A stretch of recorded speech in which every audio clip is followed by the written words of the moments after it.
যেসব পন্ডে বাগদা ফেল হয়েছে ওই পন্ডগুলো প্রিপারেশন করে এখানে ভ্যানামি সাকসেসফুলি করা গেছে এবং দেখা যাচ্ছে যে 40 piece per square metre 50 piece per square metre ডেনসিটিতে দেওয়া যাচ্ছে আমাদের দেশীয় প্রেক্ষাপটে। তো আমি প্রথমে বৈশ্বিক প্রেক্ষাপটটা বলি। বৈশ্বিক প্রেক্ষাপটটা এরকম যে ওয়ার্ল্ডের এখন যত চিংড়ি প্রোডাকশন হচ্ছে তার প্রায় 80% ভ্যানামির দখলে, এবং ওয়ার্ল্ডের যে কনজাম্পশন মার্কেট, ডিমান্ড মার্কেট, সেখানেও প্রায় 80% প্লাস হলো ভ্যানামির দখলে। এবং বাইরে ইকুয়েডর, ইন্ডিয়া, ওরা বেশ, ওদের প্রোডাকশন কস্ট অনেক কম। কারণ হলো ওরা তাদের দেশে ফিড বানায়, তাদের মেডিসিন আছে, তাদের টেকনোলজি আছে, তাদের এয়ারেশন মানে অ্যাক্সেসরিজ যেগুলো আছে সবই তাদের লোকাল, যার কারণে তাদের প্রোডাকশন কস্ট অনেক কম এবং তারা ওয়ার্ল্ডে কম্পিটিশন করতে পারছে অন্যান্য যারা প্লেয়ার আছে।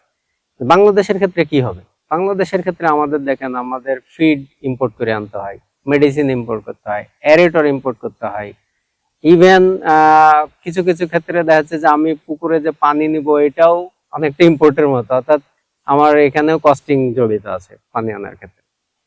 তো অর্থাৎ আমাদের প্রোডাকশন কস্ট, আমি মূল যে কথাটা বলতে চাচ্ছি, আমাদের প্রোডাকশন কস্ট ওদের থেকে অনেক বেশি। তো যেহেতু বেশি, সেক্ষেত্রে আমরা, ওরা যে রেটে ইন্টারন্যাশনাল মার্কেটে এক্সেস বা প্রবেশ করবে, আমরা তো সে রেটে আমরা ইন্টারন্যাশনাল মার্কেটে যেতে পারবো না। তো সেক্ষেত্রে আমাদের বিকল্প কি? আমাদের বিকল্প হলো যে আমাদের প্রায় 17-18 কোটি জনসংখ্যা আছে, ম্যাক্সিমাম লোকে চিংড়ি প্রিফার করে, সবাই চিংড়ি খেতে চায়।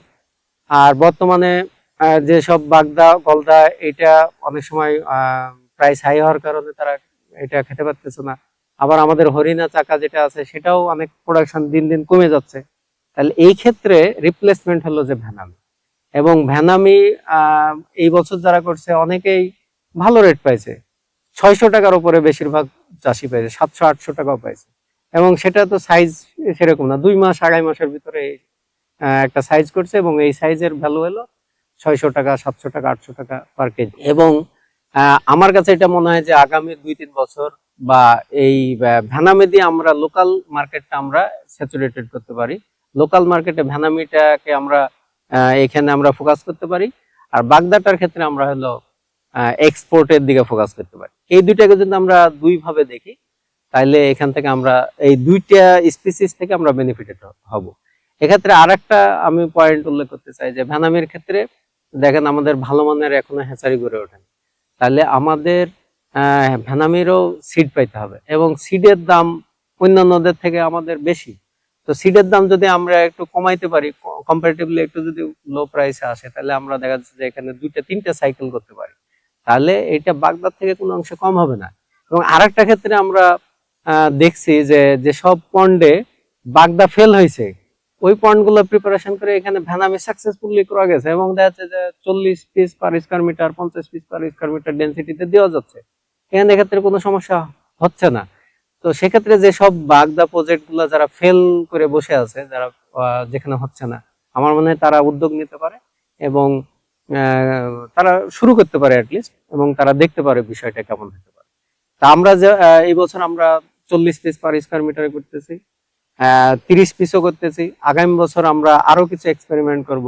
আমার তো ইচ্ছা আছে যে এটা আমি 100 পিস হাইস্ট, 75, 50, 25 এরকম 4টা ওয়েতে আগামী ফার্স্ট সিজনে আমি করে দেখব যে কোনটা আমার ফিজিবল হচ্ছে, ভায়াবল হচ্ছে এবং কোনটার প্রফিট মার্জিন বেশি।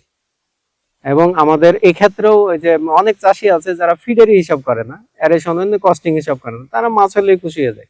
তা আমার মনে হয় যে ওই অ্যাঙ্গেলে থাকা যাবে না, আমাদেরকে প্রতিটা কস্টিং হিসাব করতে হবে এবং রাইট ইনফরমেশনটাই সবার সাথে শেয়ার করতে হবে। তাহলে আমরা যদি সঠিক তথ্য পাই, তাহলে অনেকের জন্য সিদ্ধান্ত নেওয়া সহজ হবে এবং ওই লক্ষ্যে আমাদেরকে কাজ করতে হবে। আমার মনে হয় যে বিষয়টাকে আমরা দুই ভাবে যদি দেখি, একটা ইন্টারন্যাশনাল আমরা বাগদা এক্সপোর্টের ইয়াটা রাখবো, আর লোকাল কনজাম্পশন যেটা আছে এটা ভ্যানামি দিয়ে আমরা এটাকে কভার করব। আমার মনে হয় যে একটা হিউজ সম্ভাবনা আছে এবং এক্ষেত্রে আমরা দুটোকে নিয়ে এগিয়ে যেতে